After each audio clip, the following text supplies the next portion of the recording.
নমস্কার বন্ধুরা, সামনেই আসতে চলেছে নীল ষষ্ঠী ব্রত বা নীল পুজো। নীল ষষ্ঠী ব্রতের মূল উদ্দেশ্য হলো সন্তানের মঙ্গল কামনা।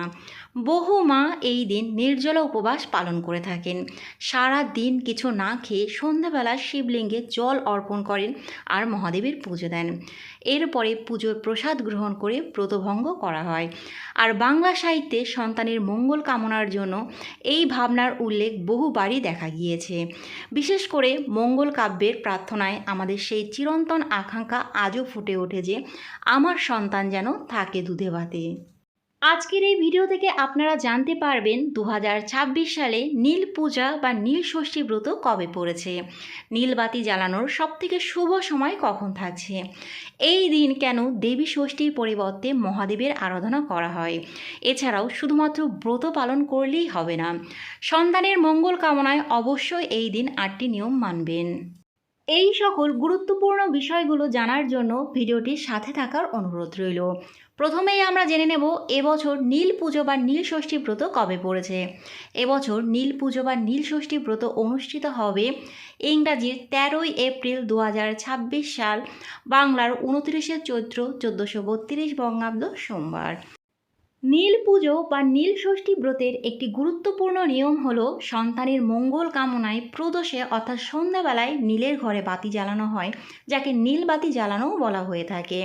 2026 সালে নীল পুজো বা নীল ষষ্ঠীর দিনে নীল বাতি জ্বালানোর সবথেকে শুভ সময় থাকবে ইংরাজির 13ই এপ্রিল, বাংলার 29শে চৈত্র সোমবার সন্ধে 5টা 2 মিনিটের পর থেকে রাত্রি 7টা 15 মিনিটের মধ্যে। সাধারণত ষষ্ঠীতে দেবী ষষ্ঠী পুজো করার প্রথা রয়েছে, যেমন অশোক ষষ্ঠী, শীতল ষষ্ঠী প্রভৃতি।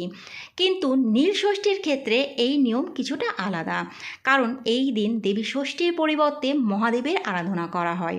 লোককথা অনুসারে রাজা দক্ষের যজ্ঞে স্বামী শিবের অপমান সহ্য করতে না পেরে দেবী সতী আগুনে আত্মাহুতি করেছিলেন। পরে তিনি রাজা নীলধ্বজের কন্যা হিসাবে পুনর্জন্ম গ্রহণ করেন, সেই জন্যই তার নাম হয় নীলাবতী। আর পরবর্তীতে রাজা নীলধ্বজ তার কন্যা নীলাবতীর সঙ্গে শিবের বিবাহ দিয়েছিলেন। এমনকি গ্রাম বাংলার বিশ্বাস অনুযায়ী চৈত্র সংক্রান্তির আগের দিন শিব ও নীলাবতীর বিয়ে হয়েছিল। তাই এই সময় নীল ষষ্ঠী, গাজন আর চৈত্র সংক্রান্তি পালন করা হয়। তবে এই দিনের সঙ্গে নীল শব্দটির সম্পর্ক রয়েছে মূলত দুটি কারণে।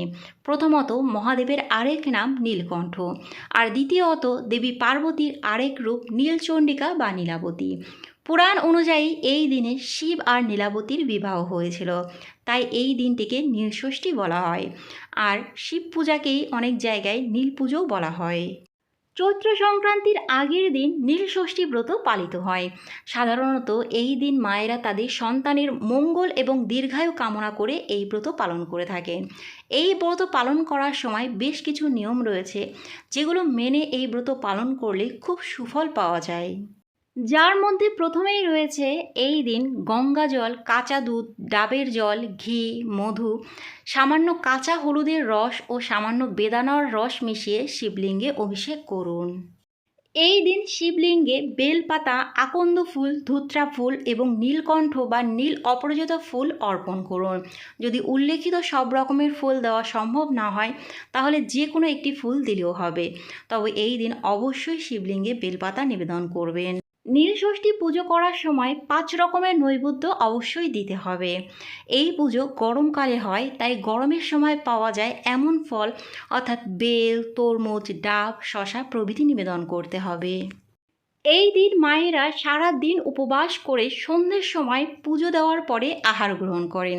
সাধারণত নীল ষষ্ঠীর দিনে নীলের ঘরে বাতি অর্থাৎ নীল বাতি জ্বালানোর পরে জল পান করার প্রচলন রয়েছে।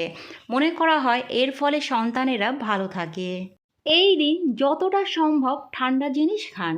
এই দিন সন্ধ্যাবেলায় শিবের সামনে একটি ঘিয়ের প্রদীপ জ্বালুন।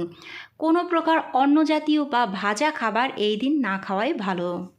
বন্ধুরা, আজকের ভিডিওটা এই পর্যন্তই। নীল ষষ্ঠী বা নীল পূজা সংক্রান্ত কোনো প্রশ্ন থাকলে অবশ্যই কমেন্ট বক্সে করতে পারেন।